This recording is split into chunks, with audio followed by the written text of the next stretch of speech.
ಪ್ರಿಯ ವೀಕ್ಷಕರೇ, ಇಂದಿನ ರಾಜಕಾರಣದಲ್ಲಿ ಒಂದು ರಾಜಕೀಯ, ಸಾಮಾಜಿಕ ಜೊತೆಗೆ ಸಹಕಾರಿ ರಂಗಗಳಲ್ಲಿ ಕೂಡ ಸಾಕಷ್ಟು ಸಾಧನೆಗಳನ್ನು ಮಾಡಿರುವಂತಹ ಮತ್ತು ಮಾಡುತ್ತಿರುವಂತಹ ಸಾಧಕರನ್ನು ಗುರುತಿಸಿ ತಮ್ಮ ಮುಂದೆ ತರುವುದೇ ನಮ್ಮ ನ್ಯಾಷನಲ್ ಪೊಲಿಟಿಷಿಯನ್ಸ್ ಇನ್ ಇಂಡಿಯಾ.com ಸೋಷಿಯಲ್ ಮೀಡಿಯಾದ ಮೂಲ ಉದ್ದೇಶ.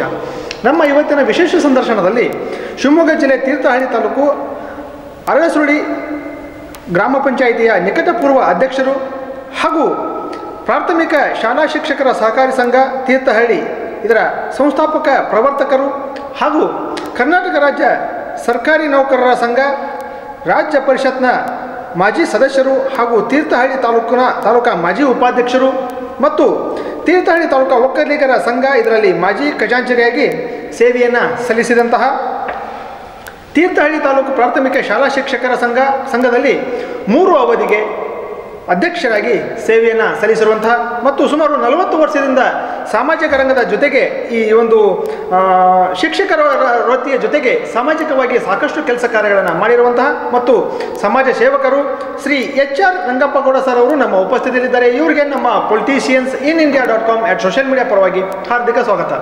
ಸರ್ ನಮಸ್ಕಾರ. ಸರ್ ನಮಸ್ಕಾರ ಸರ್. ತಾವು ಒಂದು ರಾಜಕೀಯ ರಂಗದಲ್ಲಾಗಿರ್ಬೋದು, ಒಂದು ಗ್ರಾಮ ಪಂಚಾಯಿತಿ ವ್ಯಾಪ್ತಿಯಲ್ಲಿ ಆಗಿರ್ಬೋದು, ಸಾಮಾಜಿಕ ರಂಗದಲ್ಲಿ ಆಗಿರ್ಬೋದು ಸಾಕಷ್ಟು ಸೇವೆಗಳನ್ನು ತಾವು ಮಾಡಿದ್ರಿ. ಆ ಎಲ್ಲ ವಿಷಯಗಳನ್ನು ಕೇಳೋದಕ್ಕಿಂತ ಪೂರ್ವದಲ್ಲಿ ಸರ್ ತಮ್ಮ ಒಂದು ಸಣ್ಣ ಕಿರು ಪರಿಚಯವನ್ನು ನಮ್ಮ ವೀಕ್ಷಕರಿಗೆ ಹೇಳಿ ಸರ್. ಎಲ್ಲರಿಗೂ ನನ್ನ ನಮಸ್ಕಾರಗಳು. ನನ್ನ ಹೆಸರು HR ರಂಗಪ್ಪಗೌಡ ಅಂತೇಳಿ, ನಮ್ಮ ತಂದೆ ರಾಮಯ್ಯ ಗೌಡ ಅಂತ ಹೇಳಿ. ನಮ್ಮದು ಒಂದು ಪುಟ್ಟ ಗ್ರಾಮ ಹುಲೀಶ್ವರ ಅಂತಕ್ಕಂತಹ ಪುಟ್ಟ ಗ್ರಾಮದಲ್ಲಿ ನಾವು ಹುಟ್ಟಿ ಬೆಳೆದಿರ್ತಕ್ಕಂಥದ್ದು. ನಾನು ವಿದ್ಯಾಭ್ಯಾಸವನ್ನು SSLC, PUC, CPED ಅಂತಕ್ಕಂಥದ್ದು ಮಲ್ಲಾಡಿಹಳ್ಳಿಯಲ್ಲಿ ನಾನು ಮುಗಿಸಿ ಬಂದ ನಂತರದಲ್ಲಿ ವೃತ್ತಿಯಲ್ಲಿ ನಾನು ಫಿಸಿಕಲ್ ಎಜುಕೇಷನ್ ಟೀಚರ್ ಆಗಿ ಸುಮಾರು 35 ವರ್ಷಗಳ ಕಾಲ ಸೇವೆಯನ್ನು ಸಲ್ಲಿಸಿರ್ತೇನೆ. ನಂತರದಲ್ಲಿ ಗ್ರಾಮ ಪಂಚಾಯಿತಿ, ನಾನು ಸಂಘ ಸಂಸ್ಥೆಗಳಲ್ಲಿ ತೊಡಗಿಸಿಕೊಂಡಿರ್ತಕ್ಕಂಥದ್ದು. ಈ ರೀತಿಯಾಗಿ ನಾನು ಸಮಾಜ ಸೇವೆಯನ್ನು ಮಾಡಬೇಕು ಅಂತಕ್ಕಂಥ ಒಂದು ನಿಟ್ಟಿನಲ್ಲಿ ನನಗೆ ಬಡವರು ಇಂಥವ್ರನ್ನ ನೋಡಿದ್ರೆ ಬಹಳಷ್ಟು ಕನಿಕರಣಗಳು ಇದೆ. ನಮ್ಮ ಪುಟ್ಟಹಳ್ಳಿಯಲ್ಲೂ ಕೂಡ ಅನೇಕ ಜನರಿಗೆ ನಾವು ಸಹಾಯನ ಮಾಡಿಕೊಂಡು ಸೇವೆ ಮಾಡಬೇಕು ಅಂತಕ್ಕಂಥ ಭಾವನೆಯಲ್ಲಿ ನಾನು ಮಾಡ್ಕೊಂಡು ಬಂದಿದ್ದೀನಿ. ಈಗಲೂ ಕೂಡ ಅದನ್ನೇ ನಾನು ಮುಂದುವರ್ಸ್ಕೊಂಡು ಬಂದಿದ್ದೀನಿ. ನನಗೀಗ 10 ವರ್ಷದ ಆಯಿತು ನಾನು ರಿಟೈರ್ಡ್ ಆದ್ರ ಮೇಲೂ ಕೂಡ ಸಮಾಜ ಸೇವೆಯಲ್ಲಿ ತೋರಿಸ್ಕೊಂಡು ತುಂಬ ಸಂತೋಷ ಸರ್. ಸರ್, ಈ ಒಂದು ಗ್ರಾಮ ಪಂಚಾಯತಿ ಚುನಾವಣೆಗಾಗಿರ್ಬೋದು ಮತ್ತು ಒಂದು ಶಿಕ್ಷಣ ರಂಗಕ್ಕಾಗಿರ್ಬೋದು ತಾವು ಹೇಗೆ ಪಾದಾರ್ಪಣೆಯನ್ನು ಮಾಡಿದ್ರಿ, ಮತ್ತು ಒಂದು ಸಾಮಾಜಿಕ ರಂಗಕ್ಕೂ ಕೂಡ ಯಾವ ರೀತಿ ಪಾದಾರ್ಪಣೆಯನ್ನು ಮಾಡಿದ್ರಿ? ಈಗ ಶಿಕ್ಷಣ ರಂಗಕ್ಕೆ ಅಂತ ಹೇಳಿದ್ರೆ ಹಿಂದೆ ನಾನು 1985ರಲ್ಲಿ ಭಾಳ ಈ ಕುಗ್ರಾಮದಲ್ಲಿ ಯಾರೂ ಓದ್ತಾನೇ ಇರಲಿಲ್ಲ. ನಮ್ಮ ಅಣ್ಣ ವಿಧಾನಸೌಧದಲ್ಲಿ ಬಿಷ್ಟಪೌಡರು ಅಂತೇಳಿ ಅವರ ಮಾರ್ಗದರ್ಶನ ಬಹಳ ಮುಖ್ಯವಾಗಿತ್ತು ನಮಗೆ. ಅವರು ಮನೇಲಿ ಇರ್ತಿರಲಿಲ್ಲ. ಮನೆಯಲ್ಲಿ ತುಂಬ ನಾವು ಹೆಚ್ಚು ಕಡಿಮೆ 12 ಜನ ಮಕ್ಕಳಿದ್ವಿ. ಅವನ್ನೆಲ್ಲ ಓದಿಸ್ಬೇಕು ಅಂತ ಒಂದು ಕಲ್ಪನೆ. ಹಾಗಾಗಿ ಅವರು ಹೊರಗಡೆ ಹೋಗಿದ್ದರಿಂದ ನಮಗೆ ಒಳ್ಳೆಯ ವಿದ್ಯಾಭ್ಯಾಸ ಸಿಕ್ತು. ಹಾಗಾಗಿ ನಾನು CPED ಮಾಡಬೇಕು, ನೀನು ಫಿಸಿಕಲ್ ಎಜುಕೇಷನ್ ಆಗಬೇಕು ಅಂತಕ್ಕಂಥದ್ದು ಅವ್ರದ್ದೊಂದು ಅಭಿಲಾಷೆ ಇತ್ತು. ಅದನ್ನು ಆ ರೀತಿಯಲ್ಲಿ ನನಗೆ ಟ್ರೈನಿಂಗ್ ಕೊಡಿಸ್ತಕ್ಕಂಥ ನಾನು ಮಲ್ಲಾಡಿಹಳ್ಳಿ ಶ್ರೀ ರಾಘವೇಂದ್ರ ಸ್ವಾಮೀಜಿಯವರ ಸಂಸ್ಥಾನದಲ್ಲಿ ನಾನು ಶಿಕ್ಷಣವನ್ನು ಪಡೆದು ಅನಂತರದಲ್ಲಿ ನಮ್ಮ ತಾಲೂಕಿನಲ್ಲೇ ಆಗಿರ್ತಕ್ಕಂಥದ್ದು ನಮಗೆ ಒಂದು ಉದ್ಯೋಗವನ್ನು ಪಡೆದೆ. ಒಂದು 35 ವರ್ಷಗಳ ಕಾಲ ನನ್ನ ಸೇವೆಯನ್ನು ಮಾಡಲಿಕ್ಕೆ ಒಂದು ಅನುಕೂಲ ಆಯಿತು. Yes sir. ಸರ್, ಇನ್ನು ಈ ಒಂದು ಗ್ರಾಮ ಪಂಚಾಯತಿ ಚುನಾವಣೆಗಾಗಿರ್ಬೋದು, ಈ ರಾಜಕೀಯಕ್ಕಾಗಿರ್ಬೋದು ತಮಗೆ ಪ್ರೋತ್ಸಾಹಿಸಿದಂಥ ಆದರ್ಶ ವ್ಯಕ್ತಿ ಯಾರು ತಮಗೆ? ನನಗೆ ನಮ್ಮ ಕಿಮ್ಮನೆ ರತ್ನಾಕರ್ ಅವರು. ಮೊದಲು ನಾನು ಈ ಪಕ್ಷ ಅಂತಕ್ಕಂಥದ್ದು ನನಗೆ ಇರಲಿಲ್ಲ. ಮೂಲತಃ ನಾವು JDS. ಅದು ಒಂಥರ ನಮಗೆ ಹುಟ್ಟು ರೈತರು ಅಂದರೆ ಹೆಚ್ಚಾಗಿ JDS ಕಡೆ ನಮ್ಮ ದೇವೇಗೌಡರು ಅಂತಕ್ಕಂಥದ್ದು ಎಲ್ಲರದರಲ್ಲೂ ಇತ್ತು. DV ಚಂದ್ರೇಗೌಡರ ಕಾಲದಲ್ಲಿ ನಾವು ಎಲ್ಲ ಚುನಾವಣೆ ಪ್ರಚಾರ ಇವಕ್ಕೆಲ್ಲವೂ ಕೂಡ ನಾವು ತೊಡಗಿಸ್ತಿದ್ವಿ. ಆನಂತರದಲ್ಲಿ ಬರ್ತಾವೆಲ್ಲ ಕಡಿಮೆಯಾಗಿ ನನಗೆ ಇಲ್ಲಿ BJP ಇತ್ತು, ಕಾಂಗ್ರೆಸ್ಸು, JDS ಎಲ್ಲ ಇದ್ದರೂ ಕೂಡ ನಮಗೆ ಕಿಮ್ಮನೆಯರು ಅಂದರೆ ಸ್ವಲ್ಪ ಉಳುವು ಜಾಸ್ತಿ. ಯಾಕಂದರೆ ಅವರೊಬ್ಬರು ಒಳ್ಳೆಯ ಸಮಾಜ ಸೇವಕರು ಅಂತೀರಿ. ಯಾವುದೇ ಇದಕ್ಕೆ ಆವೇಶಕ್ಕೆ ಹೊಡ್ತಕ್ಕಂಥ ಮನುಷ್ಯ ಅಲ್ಲ. ಇದೇ ನೇರವಾಗಿ ಹೇಳ್ತಕ್ಕಂಥದ್ದು. ನಾವು ಅದೇ ವೃತ್ತಿಯಲ್ಲಿ ಬಂದಿದ್ದರಿಂದ ಅವರೊಂದು ಮಾರ್ಗದರ್ಶನ. ಆಮೇಲೆ ಅವ್ರ ಜೊತೆ ಸೇರಿಸೋದಕ್ಕೆ ನನಗೇನಾಯಿತು ಅಂತ ಹೇಳಿದ್ರೆ, ನಮ್ಮಲ್ಲೇ ಕೆಲವು ಗಣ್ಯ ವ್ಯಕ್ತಿಗಳು, ನೀವು ಅಲ್ಲೆಲ್ಲೂ ಹೋಗಬೇಡಿ, ನೀವು ಶಿಕ್ಷಣ ರಂಗದಲ್ಲೂ ಕೂಡ ನೀವು ಸಮಾಜ ಸೇವೆಯನ್ನು ಮಾಡ್ಕೊಂಡು ಬಂದಿದ್ದೀರಿ, ಅನೇಕ ಕಡೆಯಲ್ಲಿ ನಿಮ್ಮ ಸೊಸೈಟಿ ಆಮೇಲೆ ರಾಜ್ಯ ಪರಿಷತ್ತು, ನೌಕರ ಸಂಘ, ಶಿಕ್ಷಕರ ಸಂಘ ಎಲ್ಲ ಅಭಿವೃದ್ಧಿಯನ್ನು ಮಾಡಿರ್ತಕ್ಕಂಥದ್ದು ಕೇಳಿದ್ದೀವಿ. ನೀವು ಯಾಕೆ ರಿಟೈರ್ಡ್ ಆಗಿ ಮೂಲೆ ಗುಂಪು ಆಗಬಾರ್ದು ನೀವು ಅಂತಕ್ಕಂಥದ್ದು ನಮ್ಮ ಊರಿನಾರ ಇಲ್ಲಿ ಗಿರಿಯಪ್ಪ ಅವರು ಅಂತೇಳಿ ಕಡೆಗದ್ದೆ. ಆಮೇಲೆ ಇಲ್ಲಿ ಎ ಸಿ ಸುಬ್ಬಣ್ಣ ಅಂತಕ್ಕಂಥವ್ರು ಒಂದು 2-3 ಸಾರಿ ಬಂದು ನಾನು ಒಪ್ಕೊಳ್ಳಲಿಲ್ಲ. ಆಮೇಲೆ ನೀವು ಮಾಡಿ ಅಂತಕ್ಕಂಥದ್ದನ್ನು ಹೇಳಿ ನಮ್ಮನ್ನು ರಂಗಕ್ಕೆ ತಂದರು. ಹಾಗಾಗಿ ನಾವು ರಾಜಕೀಯದಲ್ಲಿ ಪ್ರೇರಣೆಯನ್ನು ಈಗ ಒಂದು 10 ವರ್ಷದಿಂದ ತುಂಬ ಸಂತೋಷ ಮಾಡ್ತೀವಿ. ಸರ್, ಇನ್ನು ಈ ಒಂದು ಗ್ರಾಮ ಪಂಚಾಯತಿಗೆ ಮೊದಲ ಬಾರಿ ತಾವು ಗೆದ್ದ ನಂತರದಲ್ಲಿ ಈ ಗ್ರಾಮ ಪಂಚಾಯತಿ ವ್ಯಾಪ್ತಿಯಲ್ಲಿ ಏನೇನೋ ಒಂದು ಮುಖ್ಯವಾದ ಅಭಿವೃದ್ಧಿ ಕೆಲಸ ಕಾರ್ಯಗಳನ್ನ ತಾವು ಮಾಡಲಿಕ್ಕೆ ಸಾಧ್ಯ ಆಯಿತು ಸರ್? ಇಲ್ಲ, ನಾನು ಕಲ್ಪನೆಗಳು ನನಗೆ ಭಾಳ ಇದೆ. ನಾನು ಅದು ಮಾಡಬೇಕು, ಇದು ಮಾಡಬೇಕು, ಜನಗಳಿಗೆ ಅನುಕೂಲ ಆಗ್ತಕ್ಕಂಥ ಕೆಲಸಗಳನ್ನ ಮಾಡಬೇಕು ಅಂತ ಒಂದು ಕಲ್ಪನೆ ಇಟ್ಕೊಂಡು ನಾನು ಯಾವುದೇ ಆದ ಯಾವ ರಂಗಕ್ಕೆ ಹೋಗೋದಾದರೂ ಕೂಡ ಅಲ್ಲಿ ಏನಿದೆ ಅಂತ ತಿಳ್ಕೊಳ್ತಕ್ಕಂಥದ್ದು ಭಾಳ ಮುಖ್ಯ. ಈಗ ರಾಜಕೀಯ ಒತ್ತಡಗಳು, ಮೇಲಿಂದ ಬರ್ತಕ್ಕಂಥ ಹಣ, ಅದೆಲ್ಲ ಎಷ್ಟು ಬರ್ತದೆ, ಹೇಗೆ ಗ್ರಾಮ ಪಂಚಾಯತಿ ನಡೀತದೆ ಅಲ್ಲಿ ತೋರಿಸ್ಬೇಕು ಅಂತಕ್ಕಂಥದ್ದು ಒಂದು ಉದ್ದೇಶದಿಂದ ನಾನು ಅಲ್ಲಿ ಪಾದಾರ್ಪಣೆ ಮಾಡಿದೆ. ನಾವು ಪಾದಾರ್ಪಣೆ ಮಾಡುವ ಮೊದಲನೇ ವರ್ಷದಲ್ಲಿ ನಾವು ಅಧ್ಯಕ್ಷನೂ ಕೂಡ ಬರೀ ಅಧ್ಯಕ್ಷನಾಗಿ ಮಾತ್ರ ಕೆಲಸ ಮಾಡ್ತಕ್ಕಂಥಕ್ಕಿಂತಲೂ ನಾವು ಎಲ್ಲ ರಂಗದಲ್ಲೂ ಜನಗಳು ನಮ್ಮ ಗ್ರಾಮ ಪಂಚಾಯತಿ ವ್ಯಾಪ್ತಿಯಲ್ಲಿ ಬರ್ತಕ್ಕಂಥವು ನಮ್ಮ ಎಲ್ಲರನ್ನೂ ಪರಿಚಯ ಆಗ್ತಕ್ಕಂಥ ಒಂದು ಸಂದರ್ಭಗಳು ಕೂಡ ಬರ್ತದೆ. ಹಾಗಾಗಿ ಅನುದಾನಗಳು ಕಡಿಮೆ ಬರ್ತದೆ. ಈಗ ಮೊದಲಿಂದಲೂ ಬರ್ತಾಯಿತ್ತು, ಎಲ್ಲರಿಗೂ ಕೂಡ ಕೆಲಸ ಮಾಡಿಕೊಡೋಕ್ಕಾಗೋದಿಲ್ಲ. ಆಶ್ವಾಸನೆಗಳು ಸುಮಾರು ಹೇಳ್ತಾರೆ, ದುಡ್ಡು ಬರೋದಿಲ್ಲ. ಬಂದಿರ್ತಕ್ಕಂಥದ್ರಲ್ಲೇ ನಾವು ಜನಗಳಿಗೆ ಸುಳ್ಳು ಹೇಳಿ ಕೆಲಸ ಮಾಡ್ತಕ್ಕಂಥದ್ದು ಮಾಡೋಣ. ಯಾಕಂದರೆ ನಿನಗೆ ಅದು ಮಾಡಿಕೊಡ್ತೀನಿ, ಇದು ಮಾಡಿಕೊಡ್ತೀನಿ, ನಾನು ಅದರಲ್ಲೇ ಇರಬೇಕಂದ್ರೆ ನಾನು ಯಾವಾಗಲೂ ಕಟ್ಟುನಿಟ್ಟು ನೋಡೋ ಇಂಥದ್ದು ಆಗ್ತದೆ ಅಥವಾ ಇದು ಬರೋದಿಲ್ಲ, ಎರಡೇ ಮಾತಲ್ಲಿ ಇರ್ತೀನಿ. ಆದರೆ ಬಂದಿರ್ತಕ್ಕಂಥದ್ರಲ್ಲಿ ಒಳ್ಳೆ ಅಭಿವೃದ್ಧಿ ಮಾಡೋದು, ಒಳ್ಳೆ ಪೀಡಿಗಳು ಅವ್ರ ಜೊತೆಯಲ್ಲಿ ದಿನ ಬೆಳಗ್ಗೆ ಆದರೂ ಕೂಡ ಇಂಥ ಕೆಲಸ ಆಗಬೇಕು ಸರ್. ಹೌದೌದು, ಯಾವುದೇ ಮೂಲಭೂತ ಸೌಕರ್ಯಗಳನ್ನು ಒದಗಿಸ್ತಕ್ಕಂಥದ್ದು. ಬಂದಿರತಕ್ಕಂಥ ಅನುದಾನದಲ್ಲಿ ನಾವು ಪ್ರಾಮಾಣಿಕವಾಗಿ ಯಾರಿಗೆ ಸಲ್ಲಬೇಕೋ ಅದನ್ನು ಮಾಡ್ತಕ್ಕಂಥ ಕೆಲಸವನ್ನು ನಾವು ಮಾಡ್ಕೊಬಂದು. ಎಸ್ ಸರ್, ಅದರಲ್ಲಿ ಕೂಡ ಸರ್ ತಾವು ಈ ಒಂದು ಮೂಲಭೂತ ಸೌಕರ್ಯದಲ್ಲಿ ಒಂದಾದಂಥ ಒಂದು ರಸ್ತೆ ಗಟಾರಗಳನ್ನು ಯಾವ ರೀತಿ ತಾವು ಮಾಡಿದಿರಿ ಸರ್? ಯಾವ್ಯಾವ ಒಂದು ಹಳ್ಳಿಗಳಲ್ಲಿ ಮಾಡಿದಿರಿ ರಸ್ತೆಗಳು? ಇಲ್ಲಿ ಕಾಪಿ ಖಾನ್ ಅಂತಕ್ಕಂಥದ್ದು, ಕಾಪಿ ಖಾನ್ ಅಂತ ಭಾರಿ ಕಾಡು, ಅಲ್ಲಷ್ಟೊಂದು 10 ಮನೆಗಳಿದ್ದವು. ಅವ್ರು ಯಾವಾಗಲೂ ಹೇಳಿ ಸರ್ ನಮಗೊಂದು ರಸ್ತೆ ಮಾಡಿಕೊಡಿ ಅಂತ, ಏನು ಹೋಗಂಗಿಲ್ಲ. ನಾವೇನು ಮಾಡ್ತೀವಿ ಅಂದರೆ ನನ್ನ ವ್ಯಾಪ್ತಿಯಲ್ಲಿ 3 ಜನ ಇದ್ದೀವಿ ಪಂಚಾಯತಿ ಮೆಂಬರ್. ಈಗ ಒಬ್ಬರು ವಾಣಿ ದೇವದಾಸ್ ಅಂತಕ್ಕಂಥವ್ರು ಈಗ ಉಪಾಧ್ಯಕ್ಷರಾಗಿದ್ದಾರೆ, ಮತ್ತು ಪ್ರೀತಿ ಅಂತಕ್ಕಂಥವ್ರು, ಮತ್ತು ನಮ್ಮ ವ್ಯಾಪ್ತಿಗೆ ಬರ್ತಕ್ಕಂಥದ್ದು ಶಂಕರಪುರ ಗ್ರಾಮಕ್ಕೆ ಅವ್ರನ್ನೆಲ್ಲ ಒಟ್ಟುಗೂಡ್ಕೊಂಡು ನಾವು ಹಣ ಬರ್ತಕ್ಕಂಥದ್ರಲ್ಲಿ ಒಟ್ಟು ಸೇರಿಸಿ ಒಂದು ಕಡೆಯಲ್ಲಿ ಹಾಕ್ತಕ್ಕಂಥ ಕೆಲಸವನ್ನು ಮಾಡಿದೆವು. ನಮಗೆ ಒಂದು ವರ್ಷದಲ್ಲಿ ಏನೋ 3 ಜನ ಸೇರಿದ್ರೆ 1 ಲಕ್ಷ ಸಿಗೋದು ಕಷ್ಟ ಆಗ್ತದೆ. ಬರ್ತಕ್ಕಂಥದ್ದು ನಮಗೇನು ಭಾರಿ ಕಡಿಮೆ ಅಂತ ಹೇಳಿದ್ರೆ ಟೋಟಲಾಗಿ ಒಂದು ಪಂಚಾಯತಿಗೆ ಬರ್ತಕ್ಕಂಥ ಹಣ ಒಂದು 18 ಲಕ್ಷ ಚಿಲ್ಲರೆ ದುಡ್ಡು ಬರ್ತದೆ. ಅದರೊಳಗೆ ನಾವು ಕೆಲಸವನ್ನು 7 ಜನ ಮೆಂಬರ್ಸ್ ಇರ್ತಕ್ಕಂಥದ್ದು ಮಾಡೋದು ಕಷ್ಟ ಆಗ್ತದೆ. ಆದರೂ ಕೂಡ ಈ ನಾವು ಮಾಡಲೇಬೇಕಂತ ಅನಿವಾರ್ಯ ಆಗಿರ್ತಕ್ಕಂಥದ್ದಲ್ಲಿ ಮಾಡ್ತೀವಿ. ಆಮೇಲೆ ನೀರಿಂದು ಅನೇಕ ಕಡೆ ಇದ್ದರೆ ನಮ್ಮಲ್ಲಿ ನೀರಿನ ವ್ಯವಸ್ಥೆನೇ ಇಲ್ಲ. ಯಾಕಂದರೆ ಮಲೆನಾಡಾಗಿದ್ದರಿಂದ ಎಲ್ಲರ ಮನೆಯಲ್ಲೂ ಬಾವಿ ಇದೆ. ಆದರೂ ಕೂಡ ಇಲ್ಲೊಂದು ಕಿಮ್ಮನೆ ಅವರು ಬರಗಾಲ ಬಂದಾಗ ಒಂದು ಬೋರನ್ನು ಹೊಡೆಸಿ ಒಂದು ಟ್ಯಾಂಕ್ ಮಾಡಿ ಒಂದು 10-15 ಮನೆಗೆ ಕೊಡ್ತಕ್ಕಂಥ ವ್ಯವಸ್ಥೆ ಮಾಡೋದು. ಮತ್ತೆಲ್ಲರಿಗೂ ಮನೆಯಲ್ಲೂ ಬಾವಿಗಳಿದ್ದವು, ನಮಗೆ ನೀರು ಕೊಡೋಕ್ಕಾಗಲ್ಲ. ಈಗ JJM ಜಲ್ ಜೀವನ್ ಮಿಷನ್ ಆ ಕಾರ್ಯಕ್ರಮ ನಡೀತಾ ಇದೆ. ಈಗಾಗಲೇ ಪೈಪ್ಲೈನ್ಗಳಾಗ್ತಿದ್ದಾವೆ. ಅದು ಅಲ್ಲದೆ ಬಹು ನೀರಾವರಿ ಯೋಜನೆ ಅಂತಕ್ಕಂಥದ್ದನ್ನು ಮಾಡಿ ಹೊರಾಯಿ ಅಲ್ಲಿಂದ ನೀರು ತಂದು ಕೊಡ್ತಕ್ಕಂಥ ಕಾಮಗಾರಿನೂ ಕೂಡ ನಮ್ಮ MLA ಜ್ಞಾನೇಂದ್ರ ಅವರು ಅದ್ರ ಬಗ್ಗೆ ಶ್ರಮವನ್ನು ಪಟ್ಟು ಮಾಡ್ತಾಯಿದ್ದಾರೆ. ಆ ನೀರು ಬಂದು ಇಲ್ಲಿ ಸಪ್ಲೈ ಆಗ್ತಕ್ಕಂಥದ್ದು ಕೆಲಸ ಆದರೆ ಎಲ್ಲ ಹಳ್ಳಿಗೂ ನೀರು ಬರ್ತಕ್ಕಂಥ ಕೆಲಸವನ್ನು ಮಾಡ್ತೀವಿ. ಅದನ್ನು ಫಾಲೋಅಪ್ ಮಾಡ್ತೀವಿ. ಈಗಾಗಲೇ ನಿನ್ನೆ ಹೋಗಿ ಒಬ್ಬರನ್ನ ಕರ್ಕೊಬಂದು ಅಲ್ಲಿ ಪೈಪ್ಲೈನು ಟ್ಯಾಂಕಿಗೆ ಮಾಡಬೇಕು ಅಂತ ಹೇಳಿ ಬಂದಿದ್ವಿ. ಈ ಊರಿಗೂ ಒಂದು 3-4 ಟ್ಯಾಂಕ್ ಅದೇ ನ್ಯಾಷನಲ್ ಸರೀಫ್ ಅವ್ರ ಕಡೆಯಿಂದ ಅದು ಮಾಡ್ತೀವಿ ಅಂತಕ್ಕಂಥದ್ದನ್ನು ಮಾಡ್ತೀವಿ. ಇಷ್ಟೆಲ್ಲ ಅನುದಾನ ಕಡಿಮೆ ಇದ್ದರೂ ಕೂಡ ಜನಗಳ ವಿಶ್ವಾಸವನ್ನು ಭಾಳ ಚೆನ್ನಾಗಿ ನಾವು ಇಟ್ಕೊಂಡಿದ್ವಿ, ಮಾಡ್ತೀವಿ. Yes sir. ಸರ್, ಇನ್ನು ತಮ್ಮ ಭಾಗದ ರೈತರಿಗೋಸ್ಕರ ಈಗ ತೋಟಗಳಿಗೆ ಹೋಗುವಂಥ ದಾರಿಗಳನ್ನಾಗಿರ್ಬೋದು, ಬಾವಿಗಳನ್ನು ನಿರ್ಮಾಣ ಮಾಡುವಂಥದ್ದಾಗಿರ್ಬೋದು, ಯಾವ ರೀತಿ ತಾವು ಮಾಡಿದಿರಿ ಸರ್? ಇಲ್ಲ, ಅದು ಬಾವಿಗಳದ್ದು ಏನಾಗಿದೆ ಅಂದರೆ ಸರ್ಕಾರದ ಯೋಜನೆಯಲ್ಲಿ ನಮಗೆ ಬರ್ತಕ್ಕಂಥದ್ದು 15ನೇ ಹಣಕಾಸು ಒಂದು, ಆಮೇಲೆ ನಮ್ಮ NREG ವರ್ಕ್ನಲ್ಲಿ NREGಯಲ್ಲಿ ಮೊದಲು ಭಾಳ ಚೆನ್ನಾಗಿತ್ತು. ರಸ್ತೆ ಮಾಡಿಕೊಡ್ತಕ್ಕಂಥದ್ದು, ರಸ್ತೆ ಚರಂಡಿ ಮಾಡತಕ್ಕಂಥದ್ದಕ್ಕೆ, ಬಾವಿ ಮಾಡೋದಕ್ಕೆ, ಇದಕ್ಕೆಲ್ಲದಕ್ಕೂ ಕೂಡ ದುಡ್ಡು ಕೊಡು. 3 ಮನೆ ಇದ್ಬಿಟ್ರೆ ಒಂದು ಬಾವಿ ಮಾಡಿಸ್ಕೊಡ್ತಿದ್ರು, ಅನುದಾನ ಬರ್ತದೆ. ಈಗೆಲ್ಲ ಕುಂಠಿತ ಮಾಡಿಬಿಟ್ಟಿದ್ದಾರೆ, ಅದು ಯಾವುದೂ ಇಲ್ಲ. ಈಗ ಏನು ಮಾಡ್ತಾರೆ ಅಂತ ಹೇಳಿದ್ರೆ, ಗ್ರಾಮ ಪಂಚಾಯಿತಿ ಅನ್ನೋದು ಬರೀ ಒಂದು ನಾಮಕವಸ್ತಿ ಪಂಚಾಯಿತಿಗಳು. ಮೊದಲು ಹೇಳ್ತಾರೆ ಅದು ಕೊಡ್ತೀವಿ, ಕೋಟಿ ಅಂತ ಪೇಪರ್ಲ್ಲಿ ಹಾಕ್ತಾರೆ. ಯಾವ ದುಡ್ಡುಗಳು ಹೆಚ್ಚಿಗೆ ಬರೋದು. ಹಿಂದಿನ ಸರ್ಕಾರದನ್ನು ನೋಡಿದ್ವಿ, ಈಗಲೂ ಸ್ವಲ್ಪ ಅಷ್ಟೇ ಎಲ್ಲದೂ.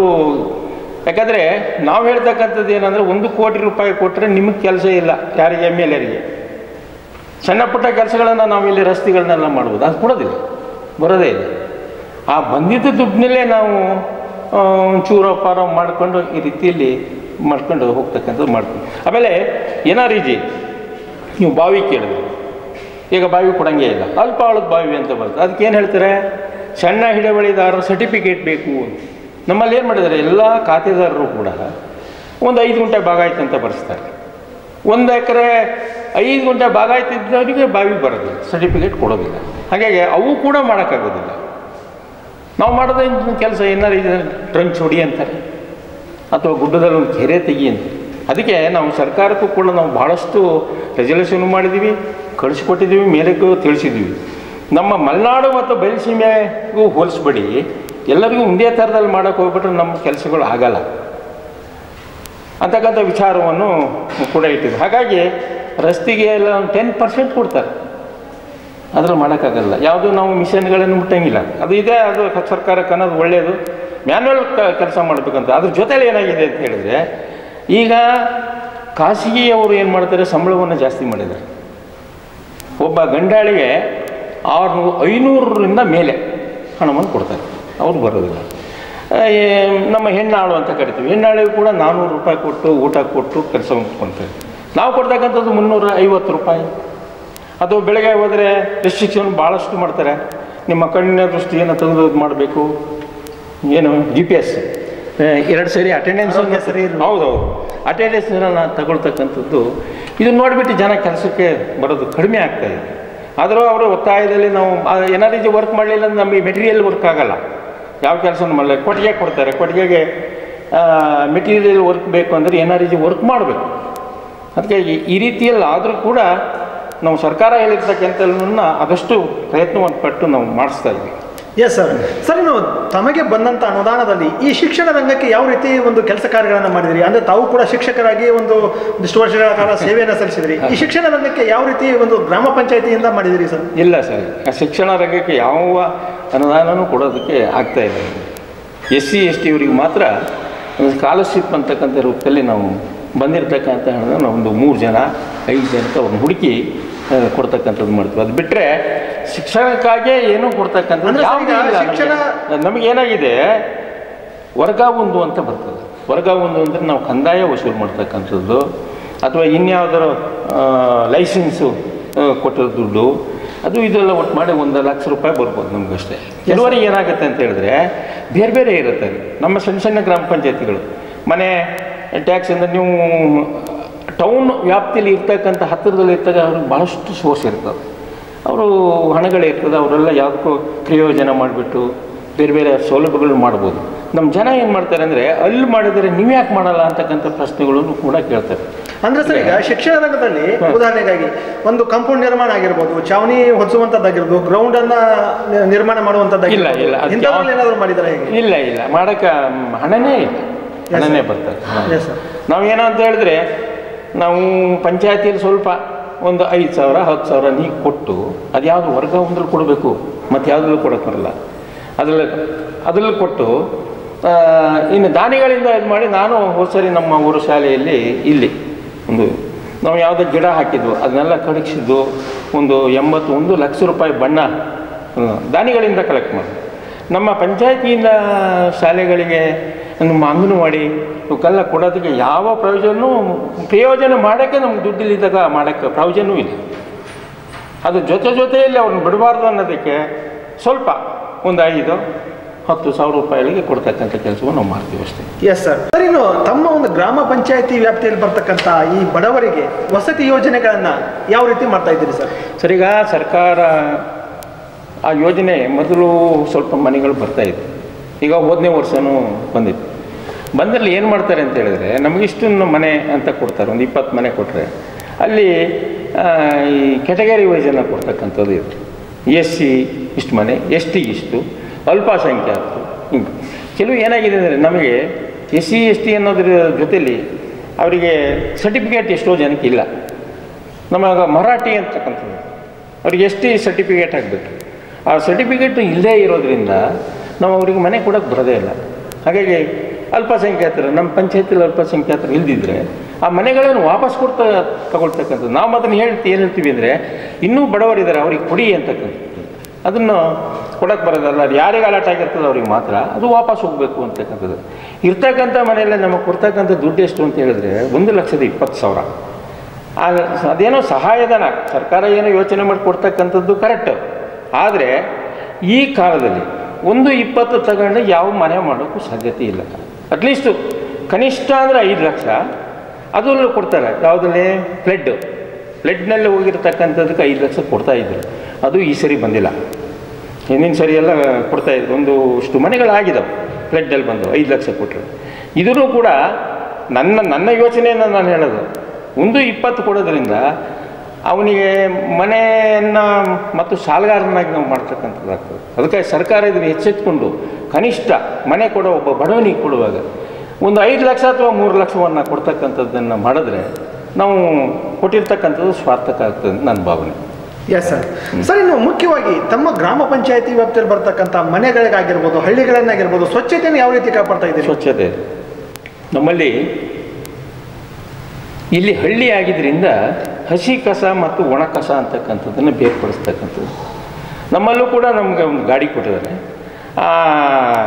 ಆ ಕಸವನ್ನು ಸಂಗ್ರಹಿಸ್ತಕ್ಕಂಥದ್ದನ್ನು ಸ್ವಲ್ಪ ಡಿಸ್ಪ್ಯೂಟಲ್ಲಿದೆ, ನಮಗೆ ಜಾಗ ಸಿಗಲಿಲ್ಲ. ನಾವು ದುಡ್ಡನ್ನ ಇಟ್ಟಿದ್ದೀವಿ, ಹಾಗೆ ಕಸ ವಿಲೇವಾರಿ ಘಟಕ ಮಾಡಲಿಕ್ಕೆ ಜಾಗ ಸಿಕ್ಕಿಲ್ಲ.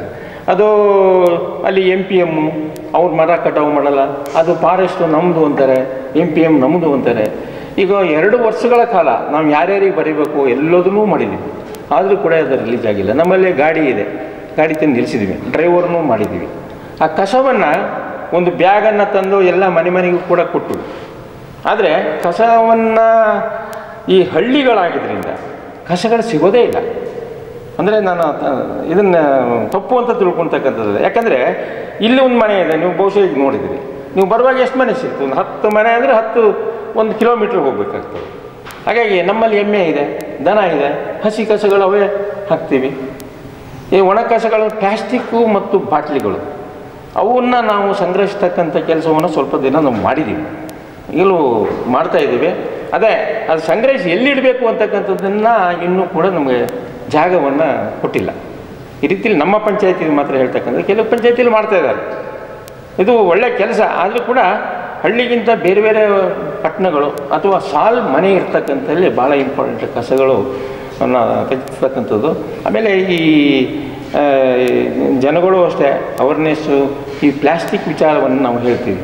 ಈ ಪ್ಲಾಸ್ಟಿಕ್ಕನ್ನು ಉಪಯೋಗಿಸ್ಬಾರ್ದು ಅಂತಕ್ಕಂಥದ್ದು ಹೇಳಿದ್ರು ಕೂಡ ಅದನ್ನು ಸರ್ಕಾರ ಅಂಥ ಕಂಪ್ನಿಗಳನ್ನು ತೆರವು ಮಾಡಿಸ್ತಕ್ಕಂಥದ್ದು ಒಳ್ಳೆಯದು. ಪ್ಲಾಸ್ಟಿಕ್ಕನ್ನೇ ಮಾಡಬಾರ್ದು. ನೀವು ಏನೇ ಹೇಳಿದ್ರು ಕೂಡ ಪ್ಲಾಸ್ಟಿಕ್ಗಳಲ್ಲೇ ಕಟ್ಟಿಕೊಡ್ತಕ್ಕಂಥ ಸಾಮಾನು ಒಂದು ಸಾರಿ ಮಾಡಿದ್ರೆ ಬೇರೆ ಕಾಗದದಲ್ಲಿ ಮಾಡಿಕೊಡ್ಬೇಕು, ಪೇಪರ್ನಲ್ಲಿ ಹಿಂದೆ ಬರ್ತಿತ್ತು ಅಂತೇಳಿ ಅದು ನಡಿಲೇ ಇಲ್ಲ. ಯಾವ ಅಂಗಡಿಗೆಲ್ಲ ಕಳಿಸ್ಬಿಡ್ತಾರೆ ಪ್ಲಾಸ್ಟಿಕ್. ಅದನ್ನು ಪ್ಲಾಸ್ಟಿಕ್ಕನ್ನು ಆ ಕಂಪ್ನಿಯಲ್ಲಿ ಬ್ಯಾನ್ ಮಾಡ್ತಕ್ಕಂಥ ಸರ್ಕಾರ ಮಾಡಿದ್ರೆ ಭಾರಿ ಒಳ್ಳೆಯದಾಗ್ತದೆ ಅಂತಕ್ಕಂಥದ್ದು.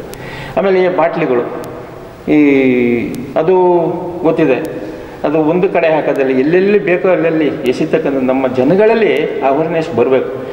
ಅದು ಬಂದವರ್ತೂ ಕೂಡ ಸಮಾಜವನ್ನು ಒಳ್ಳೇದು ಮಾಡೋಕ್ಕೆ ಕಷ್ಟ ಆಗ್ತದೆ. ವಿದ್ಯಾವಂತರಿದ್ದಾರೆ, ನಾವು ಹೇಳ್ತೀವಿ ವಿದ್ಯಾವಂತರು ಇದ್ದಾಗ ಒಳ್ಳೆ ಊರಿದೆ ಅಂತೇಳಿ. ವಿದ್ಯಾವಂತರಿಂದನೇ ಘಾತಕ ಆಗ್ತಕ್ಕಂಥದ್ದು ಭಾಳ ಜಾಸ್ತಿ ನೋಡ್ತೀವಿ. ಯಾಕೆ ಅಂತ ಹೇಳಿದ್ರೆ ವಿದ್ಯಾವಂತನಿಗೆ ಒಳ್ಳೆಯ ಉದ್ಯೋಗಗಳನ್ನು ಕೊಡದೇ ಇರ್ತಕ್ಕಂಥದ್ದು ಒಂದು ನನ್ನ ಯೋಚನೆ. ಏನು ಅವನು ಎಜುಕೇಷನ್ ಇದೆ ಅವನಿಗೆ ತಕ್ಕನಾಗಿರ್ತಕ್ಕಂಥ ಕೆಲಸವನ್ನು ಕೊಡ್ತಕ್ಕಂಥ ಮಾಡಿದ್ರೆ ಇವೆಲ್ಲವೂ ಕೂಡ ಕಡಿಮೆ ಆಗ್ತವೆ ಅಂತಕ್ಕಂಥದ್ದು ನನ್ನ ಅನಿಸಿಕೆಗಳು. Yes sir. ಸರ್, ತಾವು ಕೂಡ ಈಗ ಶಿಕ್ಷಣ ರಂಗದಲ್ಲಿ ಸಾಕಷ್ಟು ಸೇವೆಯನ್ನು ಸಾಧನೆಗಳನ್ನು ಮಾಡಿದ್ರಿ. ಅದರಲ್ಲಿ ತಾವು ಕೂಡ ಪ್ರಾಥಮಿಕ ಶಾಲಾ ಶಿಕ್ಷಕರ ಸಹಕಾರಿ ಸಂಘ ತೀರ್ಥಹಳ್ಳಿ ಇದರಲ್ಲಿ ತಾವು ಸಂಸ್ಥಾಪಕ ಪ್ರವರ್ತಕರಾಗಿ ಕೆಲಸವನ್ನು ನಿರ್ವಹಿಸಿದ್ರಿ. ಜೊತೆಗೆ ಕರ್ನಾಟಕ ರಾಜ್ಯ ಸರ್ಕಾರಿ ನೌಕರರ ಸಂಘದಲ್ಲಿ ಕೂಡ ರಾಜ್ಯ ಪರಿಷತ್ನ ಮಾಜಿ ಸದಸ್ಯರಾಗಿ ಕೆಲಸ ಕಾರ್ಯ ನಿರ್ವಹಿಸಿದ್ರಿ. ಈ ಒಂದು ಸಾಧನೆಗೆ ಯಾವ ರೀತಿ ಒಂದು ಪ್ರೋತ್ಸಾಹ ಆಯಿತು ತಮಗೆ? ಹೇಗೆ ಒಂದು ಸಾಧನೆಯನ್ನು ಮಾಡಲಿಕ್ಕೆ ಅನುಕೂಲ ಆಯಿತು ತಮಗೆ? ಸರ್, ನಾನು ಪ್ರಾಥಮಿಕ ಶಾಲಾ ಶಿಕ್ಷಕರ ಸಂಘದ ಅಧ್ಯಕ್ಷನಾಗಿ 3 ಅವಧಿ 15 ವರ್ಷಗಳ ಕಾಲ ನಾನು ಮಾಡೋಕ್ಕೆ ನನ್ನ ಶಿಕ್ಷಕ ಮಿತ್ರ ನನಗೆ ಪ್ರೋತ್ಸಾಹ ಯಾಕೆ ಕೊಟ್ಟರು ಅಂತ ಹೇಳಿದ್ರೆ, ನಾವು ಯಾವುದು ಕರಪ್ಟಿವ್ ಅಲ್ಲ. ಒಂದು ನನಗೆ ಜನಗಳಿಗೆ ಏನಾದರೂ ಸೇವೆ ಮಾಡಬೇಕು ಅಂತಕ್ಕಂಥ ಒಂದು ಭಾವನೆ. ಆ ಉದ್ದೇಶದಿಂದ ಹಿಂದೆ ನಮ್ಮ ಶಿಕ್ಷಕರಿಗೆ ಸಂಬಳ ಬಹಳ ಕಡಿಮೆ ಇತ್ತು. 550ರಿಂದ 1050 ಆಯಿತು. ಒಂದು ಆ ಸಂದರ್ಭದಲ್ಲೇ ನಾನು ಶಿಕ್ಷಕನಿಗೆ ನಾನು ತೊಗೊಂಡಿರ್ತಕ್ಕಂಥ ಸಂಬಳನೂ ಕೂಡ ಅಷ್ಟೇ. ಹಾಗೆ ನನಗೆ ಭಾಳ ಯೋಚನೆ ಆಯಿತು, ನಮ್ಮನ್ನು ಹಿಂಗೆ ಆಯ್ಕೆ ಮಾಡಿದ್ರ ಮೇಲೆ ಏನಾದರೂ ಒಂದು ಮಾಡಬೇಕು, ಒಂದು ಕೋಆಪ್ರೇಟಿವ್ ಸೊಸೈಟಿಯನ್ನು ತೆರೀಬೇಕು ಅಂತಕ್ಕಂಥ ಶಿಕ್ಷಕರ ಬೇಡಿಕೆ. ನಾನು ಒಂದು ಟೀಮನ್ನು ಮಾಡಿದೆ, ಒಂದು ಪ್ರವರ್ತಕರ ಟೀಮು, 12 ಜನರೊಂದು ಟೀಮ್ ಮಾಡಿ ಉಡುಪಿಯಲ್ಲಿ ಒಂದು ಭಾರಿ ದೊಡ್ಡದಾಗಿ ಅಲ್ಲಿ ಮಾಡ್ತಾಯಿದ್ರು. ಅದನ್ನೆಲ್ಲ ನೋಡಿ ಶಿಕಾರಿಪುರ ಹೋಗಿ ಅದನ್ನೆಲ್ಲ ಕಲೆಕ್ಟ್ ಮಾಡ್ಕೊಬಂದು ಟೀಚರ್ಸ್ ಹತ್ರ ಹೋದು ಎಲ್ಲ ಮೀಟಿಂಗ್ಗಳಲ್ಲಿ ನಾನು ಹೇಳಿದೆ, ಸರ್ ಆಯಿತು, ನಿಮ್ಮ ಕಷ್ಟಕ್ಕೆ ನಾನು ಸ್ಪಂದನೆಯನ್ನು ಮಾಡೇ ಮಾಡ್ತೀನಿ, ಆದರೆ ನೀವು ಪ್ರೋತ್ಸಾಹ ಕೊಡಬೇಕು ಅಂತ ಆಯಿತು ಅಂದು. ನಾವು ಅವ್ರ ಶೇರನ್ನು ಹೇಗೆ ಕಲೆಕ್ಟ್ ಮಾಡಬೇಕಂದ್ರೆ ಬರೀ 1,000 ರೂಪಾಯಿ. ಅದನ್ನು ಮಾಡೋದು ಭಾಳ ಕಷ್ಟ ಆಯಿತು. ಆವಾಗ ಶಿಕ್ಷಕರಿಗೆ ಏನು ಅಂದರೆ 500 ರೂಪಾಯಿಯೂ ಕೂಡ ಭಾಳ ಮುಖ್ಯವಾಗಿರ್ತದೆ. ಅವ್ರ ಮಕ್ಕಳ ಎಜುಕೇಷನು, ಮನೆ ಬಾಡಿಗೆ, ಹಾಲು, ಕರೆಂಟ್ ಬಿಲ್ಲು, ಇದಕ್ಕೆಲ್ಲ ಅವರಿಗೂ ಕೂಡ ಸಮಸ್ಯೆ ಇದೆ. ಇದನ್ನು ನಾನು ಚಾಲೆಂಜ್ ಆಗಿ ಇದನ್ನು ಮಾಡಲೇಬೇಕು ಅಂತಕ್ಕಂಥದ್ದನ್ನು ಅದು ಮಾಡಿದೆ. ಆ ಸಂದರ್ಭದಲ್ಲಿ ಇದು ಸರಿಯಲ್ಲ ಅಂತ ನನಗೆ ಬಹಳ ಹೆಗಲಿಗೆ ಕೊಟ್ಟು ನನ್ನ ಕಾರ್ಯದರ್ಶಿ ಆಗಿರ್ತಕ್ಕಂಥ ರಾಜ್ಕುಮಾರ್ ಅವರು ಸೊರಬದವರು, ಅವರು ಭಾಳಷ್ಟು ನಾನು ಏನು ಹೇಳ್ತೀನೋ ಆ ಕೆಲಸವನ್ನು ಭಾಳ ಚೆನ್ನಾಗಿ ಮಾಡ್ತಾರೆ. ಹಾಗಾಗಿ ನಾವು ರಾತ್ರಿ ಬೈಕ್ ತಗೊಂಡು ರಾತ್ರಿ ಮನೆ ಟೀಚರ್ಸ್ ಮನೆಗೆ ಹೋಗಿ ಕಷ್ಟಪಟ್ಟು ಕೊನೆಗೆ ಅವ್ರು ನಂಬಲಿಲ್ಲ. ಬ್ಯಾಂಕಲ್ಲಿ ಬೇರೆ ಅಕೌಂಟನ್ನು ಮಾಡಿ ಆ ಅಕೌಂಟಿಗೆ ದುಡ್ಡು ಹಾಕಿಸಿ 5,40,000 ಈ ಒಂದು ಸೊಸೈಟಿಯನ್ನು ಪ್ರಾರಂಭ ಮಾಡಿದ್ರು.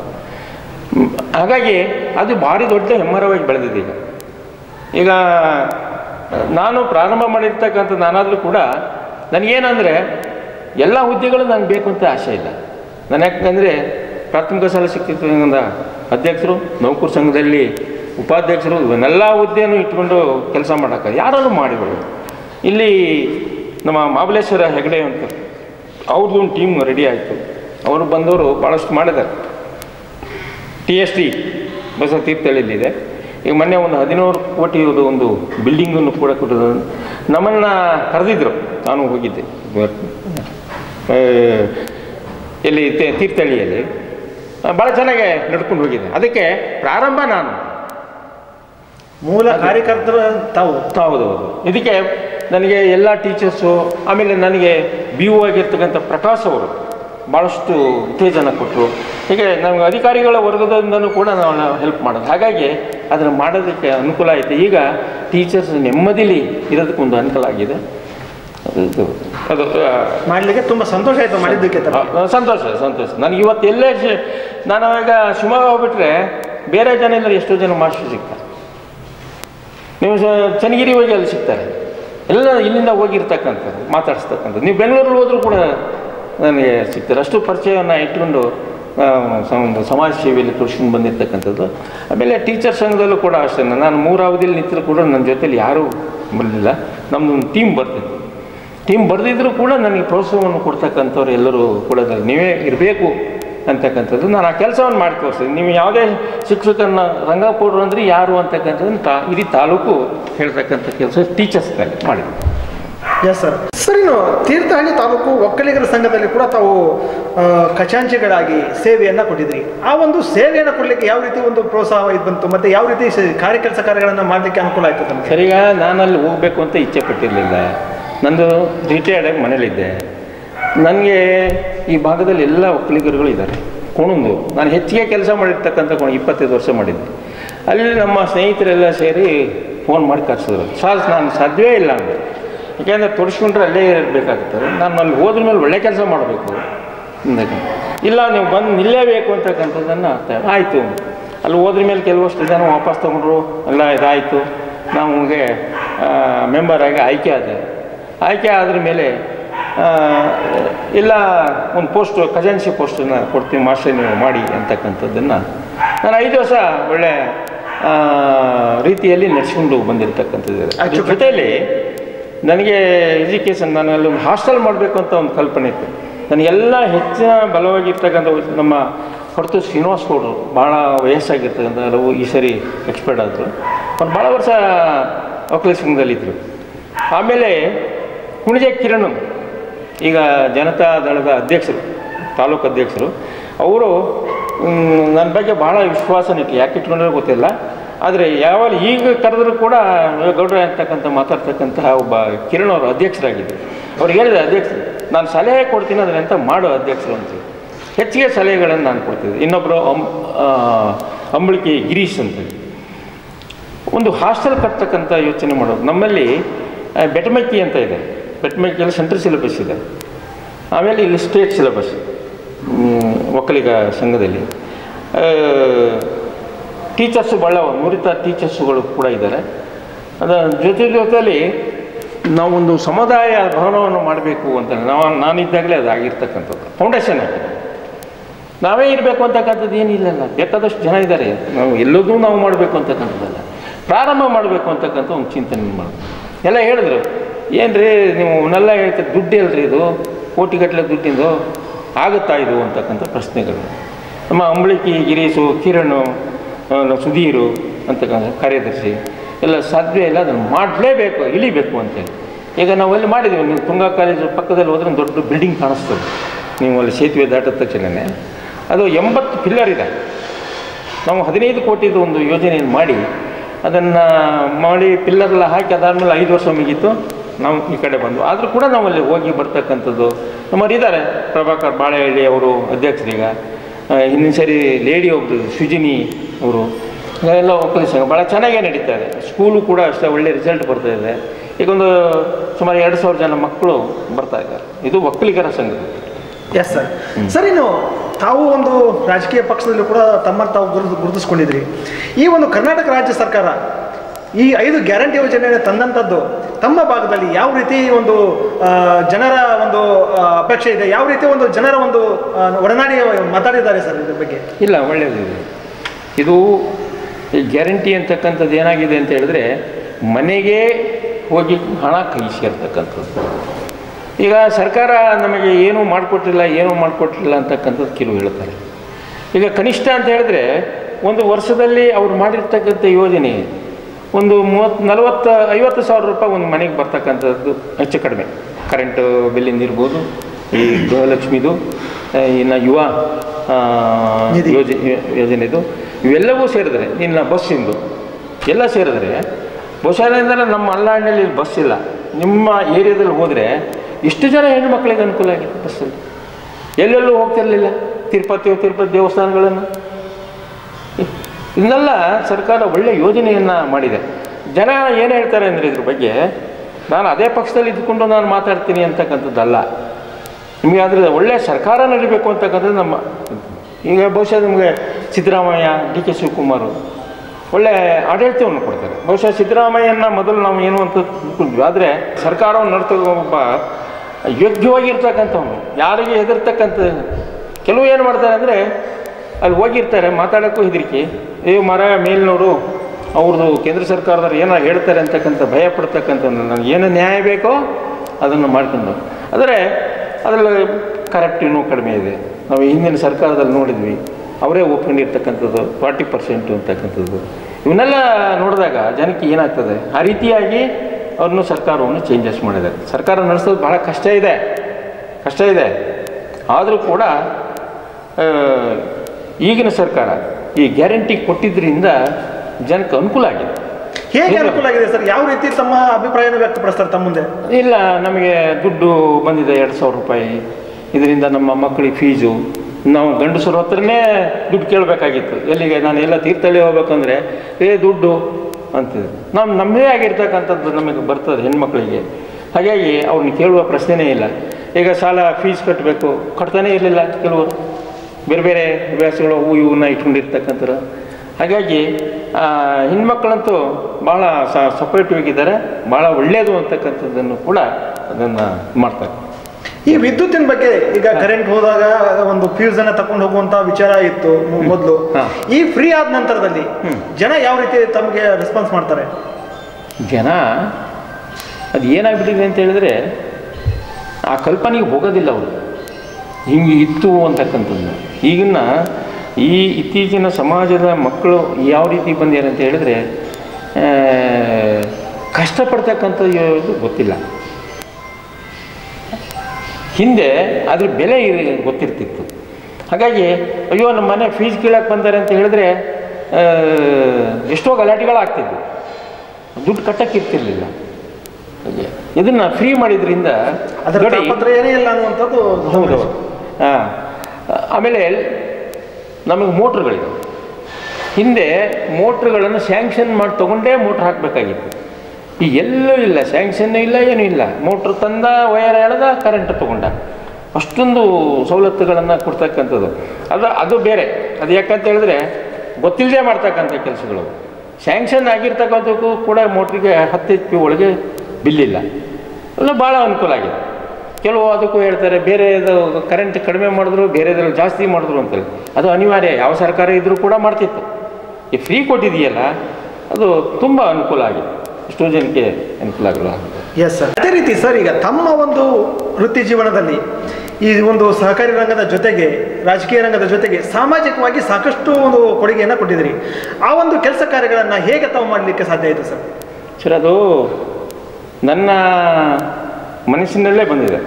ಯಾಕಂದರೆ ಬಡವರಿಗೆ ಏನಾದರೂ ಸಹಾಯ ಮಾಡಬೇಕು ಅಂತಕ್ಕಂಥದ್ದು. ಎಜುಕೇಷನ್ ಡಿಪಾರ್ಟ್ಮೆಂಟು ಅಂತ ಹೇಳಿದ್ರೆ ನಾನೊಬ್ಬ ಶಿಕ್ಷಕನಾಗಿ ಶಿಕ್ಷಣ ಕ್ಷೇತ್ರಕ್ಕೆ ಏನಾದರೂ ಒಂದು ಸಹಾಯವನ್ನು ಮಾಡಬೇಕಂತ.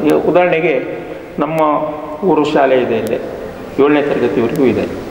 ಅಲ್ಲಿ ಮೊದಲನೇದು ಒಬ್ಬರು ಟೀಚರ್ ತೊಗೊಂಡ್ರೆ ಏನಾಯಿತು, ಈಗ ಸರ್ಕಾರಿ ಶಾಲೆಯಲ್ಲಿ ಗೊತ್ತಿದೆ ನಿಮಗೆ, 2 ಶಿಕ್ಷಕರು ಇರ್ತಕ್ಕಂಥದ್ದು. ಅವರು 40:1 ಅಂತಕ್ಕಂಥದ್ದು ಒಂದು ಹಾಕ್ಕೊಂಡಿದ್ದಾರೆ. ಅಲ್ಲಿ ಮಕ್ಕಳ ಸಂಖ್ಯೆ ಎಷ್ಟೇ ಇರಲಿ, ತರಗತಿ ಎಷ್ಟೇ ಇರಲಿ, ಮಕ್ಕಳ ಸಂಖ್ಯೆ ಮೇಲೆ ನಾವು ಹಂಚಿದ್ದೀವಿ ಅಂತಕ್ಕಂಥದ್ದು ಹೇಳ್ತೀವಿ. 1 to 7th ಎಷ್ಟು ಜನ ಟೀಚರ್ಸ್ ಇರ್ಬೇಕು? ಸಬ್ಜೆಕ್ಟಿಗೆ ಒಬ್ಬ ಟೀಚರ್ಸ್ ಇಲ್ಲ, ನಮ್ಮಲ್ಲಿಲ್ಲ. ನಮ್ಮಲ್ಲಿ ಇರೋದೇ ಏನಾಗಿದೆ ಅಂದರೆ ಸರ್ಕಾರಿ ಶಾಲೆಯಲ್ಲಿ ಇರ್ತಕ್ಕಂಥ ಮಕ್ಕಳು 40, 50, 60, 100 ಒಳಗೆ. ಅಲ್ಲೇನು ಒಬ್ರಿಬ್ಬರು ಟೀಚರ್ಸನ್ನು ಕೊಡ್ತಾರೆ. ಈಗ ಗೌರವಧನ ಶಿಕ್ಷಕರನ್ನು ಕೂಡ ಕೊಟ್ಟಿದ್ದಾರೆ, ನಮ್ಮಲ್ಲಿಗೂ ಒಬ್ಬರು ಆಗಿದ್ದಾರೆ. ನಮಗೆ ಮಕ್ಕಳು ಪ್ರೈವೇಟ್ ಶಾಲೆಗೆ ಹೋಗ್ತಾರೆ ಅಂತ ಹೇಳಿದ್ರೆ ಶಿಕ್ಷಕರು ಇಲ್ಲದೇ ಇರೋದರಿಂದ ಅಲ್ಲಿಗೆ ಹೋಗ್ತಾರೆ. ನಾನು ಅದನ್ನೇ ಹೇಳ್ತಕ್ಕಂಥದ್ದು. ಸರ್ಕಾರಿ ಶಾಲೆ ಬಹಳ ಉತ್ತಮವಾಗಿರ್ತಕ್ಕಂಥ ಶಾಲೆಗಳು, ಒಳ್ಳೆಯ ಟೀಚರ್ಸ್ಗಳು ಇದ್ದಾರೆ, ಒಳ್ಳೊಳ್ಳೆ ಟೀಚರ್ಸ್ಗಳಿದ್ದಾರೆ ಭಾಳ. ನಾನಿಲ್ಲಿ ಯಾರು ಮಾಡದೇ ಇರ್ತಕ್ಕಂಥ ಕೆಲಸವನ್ನು ಮಾಡ್ತಕ್ಕಂಥ ಟೀಚರ್ಸನ್ನ ನೋಡ್ತೀವಿ. ಅವನು ಅದಕ್ಕಾಗಿಯೇ ತೋರಿಸಿ ನಾನು ಜೀವನ ಪೂರ್ತಿ ಅದಲ್ಲೇ ಸವಿತಕ್ಕಂಥವ್ರು. ನಾನು ಶಾಲೆ ಬಿಟ್ಟರೂ ಕೂಡ ನಾನು ಎಲ್ಲೇ ಹೋದರೂ ಶಾಲೆಗೆ ಒಂದು ವಿಸಿಟ್ ಕೊಡದೆ ಎಲ್ಲೂ ಹೋಗಲ್ಲ. ನಾನು ಹೋಗುವ ದಾರಿಯಲ್ಲಿ ಯಾವುದೇ ಆ ಮಾಸ್ಟರ್ನ ಮಾತಾಡಿಸಿ ಹೇಗಿದ್ದೀರಿ ಏನು ಅಂತಕ್ಕಂಥದ್ದನ್ನು ಕೇಳ್ತಕ್ಕಂಥದ್ದು, ಹೇಗೆ ನಡೀತಿದೆ ಅಂತ. ಇದನ್ನು ನಾನು ಬೆಳೆಸ್ಕೊಂಡು ಬಂದಿರ್ತಕ್ಕಂಥ. ಇಲ್ಲಿ ಒಬ್ಬ ಟೀಚರ್ಸನ್ನು ತೊಗೊಳ್ಬೇಕು ಅಂತ STMCಯವರು ಮತ್ತು ಇವ್ರು ನಾನು ಒಬ್ಬ ಮೆಂಬರ್ ಆಗಿ, ಒಬ್ಬರು ಧರ್ಮಸ್ಥಳ ಸಂಘ ಅಂತ ಇದೆ, ಅಲ್ಲಿಂದ ಸ್ವಲ್ಪ ಹಣವನ್ನು ಕೊಡ್ತಾರೆ ಹೋದ ಸರಿ. ಈ ಸರಿ ಆಗಲಿಲ್ಲ. ಅವ್ರನ್ನ ಬಿಡಬೇಡಿ, ಇಟ್ಕೊಳ್ಳಿ ಅಂತಕ್ಕಂಥದ್ದನ್ನು ಹೇಳಿ ಪೇರೆಂಟ್ಸಿಂದ ಸ್ವಲ್ಪ ಸಹಾಯ ಮಾಡಿ, ಸ್ವಲ್ಪ ಕೊಡಿ. ಯಾಕಂದರೆ ಮಕ್ಕಳು ಭವಿಷ್ಯ ಹಾಳಾಗಬಾರ್ದು. ಅವ್ರನ್ನ ಈ ಸರಿ ತೊಗೊಂಡಿದ್ದೀನಿ. ಅವ್ರಿಗೆ ಕೊಡ್ತಕ್ಕಂಥ ಸಂಬಳ ಎಷ್ಟು? ಬರೀ ಒಂದು 6,000 ರೂಪಾಯಿ. ಮಕ್ಕಳ ಸಂಖ್ಯೆನೂ ಕಡಿಮೆ ಇದೆ. ಅದಕ್ಕೆ ನಾನು ಒಂದು 1,000 ರೂಪಾಯಿ ಕೊಡ್ತೀನಿ ಅಂತಕ್ಕಂಥದ್ದನ್ನು ನನ್ನ ಪ್ರತಿ ತಿಂಗಳು ನಾನು ಕೊಡ್ತಾಯಿದ್ದೆ. ಅದುಂಟು. ಹಾಗೆ ಸ್ಕೂಲ್ಗಳಲ್ಲಿ ಏನಾದರೂ, ಈಗ ಮೊನ್ನೆ ಪ್ರತಿಭಾ ಕಾರಂಜಿ ನಡೀತು ಇಲ್ಲಿ ಬಂದ್ಯಾ ಅಂತಕ್ಕಂಥದ್ದು. ಮನೆಗೆ ಬಂದರು ಮಾಸ್ಟ್ರು ಹೊಸದಾಗಿ ಭದ್ರಾವತಿಯವರು. ಅವ್ರಿಗೆ ನಾನು ಮೊನ್ನೆ ಫಂಕ್ಷನಿಗೆ ಕರೆದ್ರು, ಹೋಗಿದ್ದು. ಎಲ್ಲ ಧಾರ್ಮಿಕ ಎಲ್ಲಗೂ ಹೋಗ್ತೀನಿ, ಯಾವುದೇ ಕಾರ್ಯಕ್ರಮ, ಕ್ರೀಡೆ, ಮೊನ್ನೆ ವಾಲಿಬಾಲ್ ಕ್ರೀಡೆ ಅಲ್ಲೂ ಕರೀತಾರೆ. ಎಲ್ಲ ರಂಗದಲ್ಲೂ ನಾನು ತೊಡಗಿಸಿರ್ತಕ್ಕಂಥ. ನಮ್ಮಲ್ಲಿ ಇಲ್ಲಿ ದುರ್ಗಾ ಪರಮೇಶ್ವರಿ ದೇವಸ್ಥಾನ ಇದೆ. ಭಾಳ ನವರಾತ್ರಿಯಲ್ಲಿ 15 ದಿನಗಳ ಕಾಲ ಭಾಳ ಅದ್ಧೂರಿಯಾಗಿ ನಡೀತದೆ. ಅದೆಲ್ಲ ಊರಿನವರೆಲ್ಲ ತೊಡಗಿಸ್ಕೊಂಡ್ಬಿಟ್ಟು ಹೋಗ್ತಕ್ಕಂಥದ್ದು ನನ್ನ ಪ್ರವೃತ್ತಿ. ಅದೇನು ನಾವು ಇರೋವರೆಗೂ ಕೂಡ ಶಾಲೆ ಬಗ್ಗೆ ನಾನು ಎಲ್ಲೂ ಮರೆಯೋದಿಲ್ಲ. ಯಾವುದೇ ಸ್ಕೂಲಿಗೆ ಹೋಗಲಿ, ಈಗ ಎಲ್ಲೇ ಹೋದರೂ ಕೂಡ ನಮಗೆ ಒಬ್ಬೊಬ್ಬರು ಮಾಸ್ಟರ್ಗಳು ಗುರುತಿಸ್ತಾರೆ. ಹೊಸಬರು ಬಂದರೂ ಕೂಡ ನಮ್ಮ BO ಅವರು ಒಂದು ಸರಿ ಬಂದರು, ಶಿಕ್ಷಕರ ದಿನಾಚರಣೆಯನ್ನು ಮಾಡಬೇಕು ಅಂತೇಳಿ ಎಲ್ಲ ಕಳಿಸಿದ್ದಾರೆ. ತಗೊಳ್ಳಿ ಒಂದು 5,000 ರೂಪಾಯಿ ಅಂತ ಬರ್ತಾರೆ. ಯಾಕಂದರೆ ನಾನೊಬ್ಬ ಶಿಕ್ಷಕನಾಗಿ ನಮ್ಮ ಶಿಕ್ಷಕರನ್ನ ನಾನು ಗುರುತಿಸಿದ ಅಂತ ಹೇಳಿದರೆ ಅದಲ್ಲ. ಆಮೇಲೆ ನಾನು ರಿಟೈರ್ಡ್ ಆದಾಗ ಏನಾಯಿತು, ಎಲ್ಲ ಸಬ್ಜೆಕ್ಟಿಗೂ ಕೂಡ ನಾನು ಪ್ರತಿಭಾ ಪುರಸ್ಕಾರಕ್ಕೆ ನಾವು ಮಾಡಿದ್ದೀನಿ. ಅರಳು ಸುಳ್ಳಿ ಅಂತೇಳಿ ನಾನು ಇಲ್ಲಿ ಮಾಡಿದ್ದೀನಿ. ಯಾವ ಸಬ್ಜೆಕ್ಟು ಬಿಟ್ಟಿಲ್ಲ. ಕ್ರೀಡೆ, ಸಾಂಸ್ಕೃತಿಕ, ಪ್ರತಿಯೊಂದು ಸಬ್ಜೆಕ್ಟ್ ವೈಸ್ ಎಲ್ಲ ದಾನಿಗಳನ್ನು ಹಿಡಿದುಬಿಟ್ಟು ಡಿಪಾಸಿಟ್ ಮಾಡಿಸಿದ್ವಿ ಬ್ಯಾಂಕಲ್ಲಿ. ಯಾರೋ ಒಬ್ಬರು ಮಾಡಲ್ಲ ಅಂತ ಹೇಳಿದ್ರು ಕೂಡ ಒಂದು ಇನ್ವಿಟೇಷನ್ ಬರ್ಸಿದ್ದು, ಇಂತಿಂಥವ್ರು ಕೊಟ್ಟಿದ್ದಾರೆ ಅಂತೇಳಿ. ಅವ್ರಿಗೆ ಗೊತ್ತಾಗಿ ಬಂದೋಗ ಮನೆಗೆ ಅಂತ ಹೇಳಿ 20,000 ರೂಪಾಯಿ ಡಿಪಾಸಿಟ್ ಮಾಡೋ ಅದ್ರ ಬಂದಿರ್ತಕ್ಕಂಥ ಬಡ್ಡಿಲಿ ಮಕ್ಕಳಿಗೆ ಪ್ರತಿಭಾ ಪುರಸ್ಕಾರವನ್ನು ಮಾಡಿ ಅಂತೇಳಿ. ಆಮೇಲೆ ನಂದು ರಿಟೈರ್ಡ್ ಆಯಿತು. ರಿಟೈರ್ಡ್ ಆದಮೇಲೆ ನಾನೇನು ಕೊಡಬೇಕು ಅಂತಕ್ಕಂಥದ್ದನ್ನು ಯೋಚನೆ ಮಾಡಿ ನಾನೇನು ಭಾಳ ಕೊಳ್ಳಿಲ್ಲ, ಒಂದು 10,000 ರೂಪಾಯಿ ಡಿಪಾಸಿಟ್ ಮಾಡಿ ಇಲ್ಲಿ ಅರಳಸುಳ್ಳಿ ಯೂನಿಯನ್ ಬ್ಯಾಂಕಲ್ಲಿ. ಅದ್ರಲ್ಲಿ ಬಂದು ಬಡ್ಡಿಲಿ ಈ ಶಾಲೆಯಲ್ಲಿ ಯಾರು ನಿವೃತ್ತಿ ಆಗ್ತಾರೆ ಅಂದರೆ ನಮ್ಮ ಕ್ಲಸ್ಟರ್ ಬರುತ್ತೆ, ಆ ಕ್ಲಸ್ಟರ್ ನಿವೃತ್ತಿ ಆದವರಿಗೆ ಅಥವಾ ಟ್ರಾನ್ಸ್ಫರ್ ಆದವರಿಗೆ ಹೋಗುವಾಗ ಒಂದು ಸನ್ಮಾನವನ್ನು ಮಾಡ್ತಕ್ಕಂಥ ಒಂದು ಕಾರ್ಯಕ್ರಮವನ್ನು ಮಾಡಿ ಅಂತ ಹೇಳಿ ಬರೀ ಜಾಸ್ತಿ 10,000 ರೂಪಾಯಿ ಡಿಪಾಸಿಟ್ ಮಾಡಿದ. ಈಗ ಬಡ್ಡಿಲಿ ಎಷ್ಟು ಬರ್ತದೆ? ನಮ್ಮಲ್ಲಿ ಜಾಸ್ತಿ ಜನ ಹೋಗಲ್ಲ. ಕೆಲವು ಸಮಯ ಜಾಸ್ತಿ ಆದರೆ ಸರ್ ನಿಮ್ಮ ದುಡ್ಡು ಸಾಕಾಗಲ್ಲ ಸರ್, ತಗೊಳ್ಳಪ್ಪ ಕಾರ್ಯಕ್ರಮ ಮಾಡಿ ಅಂತ 1,000 ರೂಪಾಯಿ 2,000 ರೂಪಾಯಿನ ಕೊಡ್ತಕ್ಕಂಥದ್ದು ನಾನು ಬೆಳೆಸಿ ಬಂದೆ. ಈ ರೀತಿಯಲ್ಲೂ ಕೂಡ ಶಾಲೆಯಲ್ಲಿ ಕೆಲಸವನ್ನು ಮಾಡಿಕೊಂಡು ನನಗೆ ಅದನ್ನೇ ಹೇಳಿದ್ನಲ್ಲ, ಶಾಲೆ ಅಂತ ಹೇಳಿದ್ರೆ ನಾನು ಅದೇ ವೃತ್ತಿಲಿ ಇರೋದ್ರಿಂದ ಕೆಲವು ಏನಾಗ್ತದೆ ಅಂದರೆ ರಿಟೈರ್ಡ್ ಆದ್ಮೇಲೆ ಶಾಲೆ ಕಡೆ ಮಕ್ಕಳು ಎಲ್ಲೂ ಹೋಗಲ್ಲ. ಅವ್ರಿಗೆ ಭಾಳ ಕರೆದು ಹೇಳ್ತೀನಿ ನನ್ನ ನಿವೃತ್ತ ನೌಕರ ಸಂಘದಲ್ಲಿ ಹೋದಾಗಲೂ, ಯಾರು ಅಡಿಕ್ಟ್ ಆಗ್ಬಿಟ್ರಪ್ಪ, ಕಾಯಿಲೆ ಗೀಲೆ ಬರ್ತವೆ, ಆ್ಯಕ್ಟಿವ್ ಆಗಿರಿ, ಯಾವ್ದಾರು ಒಂದು ಕೆಲಸವನ್ನು ಇಟ್ಕೊಂಡು. ಕೆಲವರು ಮನೆ ಸೇರ್ಕೊಂಡ್ರೆ ಕಾಯಿಲೆ ಬರ್ತದೆ, ಎಷ್ಟೋ ಜನ ಅಲ್ಲ ಹಿಂಗೆ ಆಗ್ತಾರೆ. ಅದಕ್ಕಾಗಿ ನೋಡಿ, ಯಾವುದೇ ಆಗಲಿ ನನ್ನ ಹತ್ರ ಆಗಲ್ಲ ಅಂತ ಹೇಳಿ ತಿಳ್ಕೊಬ, ಸಾಧನೆ ಮಾಡಬೇಕು. ಯಾಕಾಗಲ್ಲ? ಅದನ್ನು ಬೆಳೆಸಿ ಬಂದಿರ್ತಕ್ಕಂಥ ಜೀವನ ಪರ್ಯಂತವಾಗಿಯೂ ಕೂಡ ಅವನಿಗೆ ಆರೋಗ್ಯನೂ ಸ್ವಲ್ಪ ಚೆನ್ನಾಗಿರ್ತದೆ. ಅದನ್ನು ಹೇಳಿ ಕೇಳಿ ಬರೋದಿಲ್ಲ ಬಿಡಿ, ಆದರೂ ಕೂಡ ನಾವು ಅದನ್ನು ತೊಡಗಿಸ್ತಕ್ಕಂಥದ್ದು. ಆಮೇಲೆ ನಾವು ಕೆಲವು ಮಕ್ಕಳಿಗೆ ನಾನು ಅಲ್ಲಿದ್ದಾಗ ಫೀಸ್ ಗೀಸೆಲ್ಲ ಕಟ್ತಾಯಿದ್ದೆ, ಈಗೆಲ್ಲ ಅದನ್ನು ಮಾಡ್ತಾಯಿಲ್ಲ. ಎಷ್ಟು ನಾನು ಶಾಲೆ ಬಗ್ಗೆ ಆಗಲಿ ಶಿಕ್ಷಣದ ಬಗ್ಗೆ ಇವನ್ನ ಅದು ಮಾಡ್ತೀನಿ. ನಾನು ಹೋದ್ರೆ ಈಗ BO ಕಚೇರಿ ಹೋದರೆ ನಮ್ಮ ಕರೆದು ಕೂರಿಸಿ ಮಾಡ್ತಾರೆ. ಅದನ್ನೆಲ್ಲ ಇಟ್ಕೊಂಡು ಒಂದು ತಮಗೆ ಒಂದು ಮರ್ಯಾದೆ ಕೊಡ್ತಾರೆ. Yes sir. ಸರ್, ಈಗ ತಾವು ಕೂಡ ಟೀಚರ್ಸ್ ಆಗಿ ಅಂದರೆ ಪಿ ಟೀಚರ್ ಆಗಿ ಈ ಶಿಕ್ಷಣ ರಂಗದಲ್ಲಿ ಪಿ ಟೀಚರ್ ಆಗಿ ಈ ಕ್ರೀಡಾತ್ಮಕವಾಗಿ ಮಕ್ಕಳಿಗೆ ಯಾವ ರೀತಿ ಪ್ರೋತ್ಸಾಹವನ್ನು ಕೊಡ್ತೀರಿ ತಮ್ಮ ಏರಿಯಾದಲ್ಲಿ ಬರ್ತಕ್ಕಂಥ ಮಕ್ಕಳಿಗೆ? ಕ್ರೀಡೆಯಲ್ಲಿ ಈಗ ಕ್ರೀಡಾ ರಂಗದಲ್ಲಿ ಬಹುಶಃ ನಮಗೆ ಇಲ್ಲಿ ಯಾವುದೇ ಒಂದು ಹೋಬಳಿ ಮಟ್ಟದ ಕ್ರೀಡಾಕೂಟ ಅಥವಾ ತಾಲೂಕು ಮಟ್ಟದ ಕ್ರೀಡಾಕೂಟಗಳು, ಆಮೇಲೆ ಇಲ್ಲೆಲ್ಲ ಕೆಲವು ವಾಲಿಬಾಲ್ ಆಡಿಸ್ತೀವಿ ಅಂತ ಬರ್ತಾರೆ, ಕೆಲವು ಕಬಡ್ಡಿ ಇವನ್ನೆಲ್ಲ ಮಾಡಿಸ್ತೀವಿ ಅಂತ ಬಂದಾಗ ಅವರಿಗೆ ಸಹಾಯಧನವನ್ನು ಮಾಡ್ತಕ್ಕಂಥದ್ದು, ಆಮೇಲೆ ಅಲ್ಲಿ ಹೋಗಿಬಿಟ್ಟು ಅವರಿಗೆ ಎಂಕರೇಜ್ ಕೊಡ್ತಕ್ಕಂಥ ಕೆಲಸವನ್ನು ನಾವು ಮಾಡ್ಕೊಂಡು ಹೋಗ್ತೀವಿ. ಎಸ್ ಸರ್, ತುಂಬ ಸಂತೋಷ ಸರ್. ಇನ್ನು ತಮ್ಮನ್ನು ಇಲ್ಲಿವರೆಗೆ ಬೆಳೆಸಿದಂಥ ತಮ್ಮ ಗ್ರಾಮದ ಜನತೆಗೆ ಆಗಿರ್ಬೋದು, ತಮ್ಮ ಪಕ್ಷದ ಹಿರಿಯರಿಗೆ ಮುಖಂಡರಿಗೆ ಏನು ನಮ್ಮ ಮೀಡಿಯಾ ಮೂಲಕ ಸಂದೇಶವನ್ನು ಹೇಳಲಿಕ್ಕೆ ತಾವು ಬಯಸ್ತೀರಿ ಸರ್? ಎಲ್ಲರಿಗೂ ನನ್ನನ್ನು ಈ ರೀತಿ ಬೆಳೆಸಿದ್ದಾರೆ ಭಾಳ ಜನ. ನನಗೆ ಬಹಳ ಮುಖ್ಯವಾಗಿ ನಾನು ಈ ರಂಗಕ್ಕೆ ಬರೋದಕ್ಕೆ ನಮ್ಮ ಕಿಮ್ಮನೆ ಸಾಹೇಬರು ಭಾಳ ಮುಖ್ಯವಾಗಿ ಇದು ಮಾಡ್ತಾರೆ. ನಾನು ಏನೇ ಒಂದು ಫೋನ್ ಮಾಡೋದು, ಬೆಂಗಳೂರಲ್ಲಿದ್ದರೂ ಕೂಡ ತಕ್ಷಣ ಫೋನ್ ಮಾಡ್ತಕ್ಕಂಥದ್ದು ಮಾಡ್ತಾರೆ. ಅವರಿಂದ ನಾನು ಯಾವುದೋ ಒಂದು ಪ್ರಯೋಜನವನ್ನು ಪಡ್ಕೊಂಡಿದ್ದೀನಿ ಅಂತಕ್ಕಂಥದ್ದು. ನನಗೇನಂದರೆ ಆತ್ಮೀಯತೆ ಇರಬೇಕು. ಆಮೇಲೆ ಕರಪ್ಟಿವ್ರನ್ನ ನೋಡಿದ್ರೆ ನನಗೆ ಆಗಲ್ಲ, ಅದು ಒಂದೇ ನನಗೆ ಭಾರಿ ಬೇಜಾರು. ನಾನು ಯಾರಿಗೂ ಕೊಡೋಕೆ ಹೋಗಲ್ಲ, ಅನಿವಾರ್ಯ. ಎಲ್ಲ ಈಗ ಬೇರೆ ಬೇರೆ ಇಲಾಖೆಗಳನ್ನು ನಾನು ನೋಡ್ತೀನಿ. ನೀವು ರೆವಿನ್ಯೂಗೆ ಹೋದರೆ ಕಣ್ಣೆತ್ತು ನೋಡಲ್ಲ, ಅವೆಲ್ಲವೂ ನೋಡ್ತೀನಿ. ನಮಗೆ ಭಾಳ ಬೇಜಾರಾಗ್ತದೆ. ನಾವು ಕಲಿಸಿದ ಮಕ್ಕಳೇ ನಮಗೆ ಕೈ ಚಾಚ್ತಾರೆ ಅಂತಕ್ಕಂಥದ್ದು. ಇದು ಆಗಬಾರ್ದು ಸಮಾಜದಲ್ಲಿ ಅಂತಕ್ಕಂಥದ್ದು ಒಂದು ಕಳಕಳಿ. ಏನೂ ಮಾಡೋಕ್ಕಾಗಲ್ಲ, ನಿಮಗೂ ಗೊತ್ತಿದೆ, ನೀವು ಎಲ್ಲರೂ ನೋಡಿದ್ದೀವಿ. ಹಾಗಾಗಿ ನಮಗೆ ಸಹಕಾರವನ್ನು ನೀಡಿರ್ತಕ್ಕಂಥ ಈ ಭಾಗದ ಜನತೆಗೆ ತುಂಬ ಜನ ಇದ್ದಾರೆ. ಹುಲಿ ಸರ ಅಂತೇಳಿ ನನಗೆ ಒಬ್ಬರು ಇವರು ಹೋದ್ಸರಿ ನಾನು ಇಲ್ಲಿ ಸ್ಕೂಲಲ್ಲಿ ಫಂಕ್ಷನ್ ಮಾಡಿದ್ವಿ. ಇಲ್ಲೊಬ್ಬ ರೇಂಜರ್ ಇದ್ದಾನೆ, ನಮ್ಮ ಸ್ಟೂಡೆಂಟೆಲ್ಲ ಈ ಶಾಲೆಯಲ್ಲಿ ಓದಲಿಲ್ಲ. ಏನೋ ಮಾರಾಯ ಚೂರು ಸ್ಕೂಲ್ ಕಾರ್ಯಕ್ರಮ ಸರ್ ಆಯಿತು.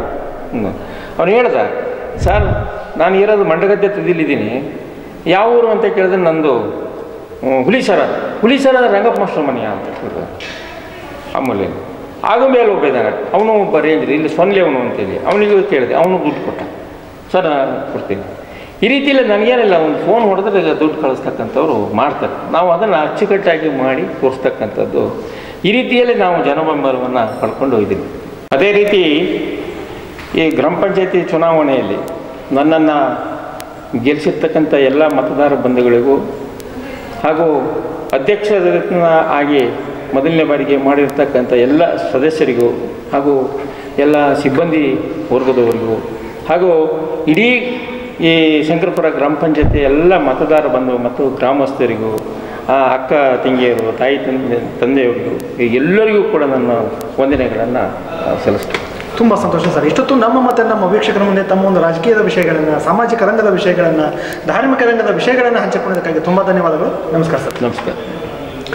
ತಾವು ನೋಡಿದಲ್ಲ ವೀಕ್ಷಕರು, ಇಷ್ಟೊತ್ತು ಮಾತನಾಡಿದಂತಹ ಶಿವಮೊಗ್ಗ ಜಿಲ್ಲೆ ತೀರ್ಥಹಳ್ಳಿ ತಾಲೂಕು ಅರಳುಸುರಳಿ ಗ್ರಾಮ ಪಂಚಾಯಿತಿಯ ನಿಕಟಪೂರ್ವ ಅಧ್ಯಕ್ಷರು, ಸಮಾಜ ಸೇವಕರು ಶ್ರೀ HR ರಂಗಪ್ಪಗೌಡ ಸರ್ ಅವರ ಮಾತುಗಳನ್ನು.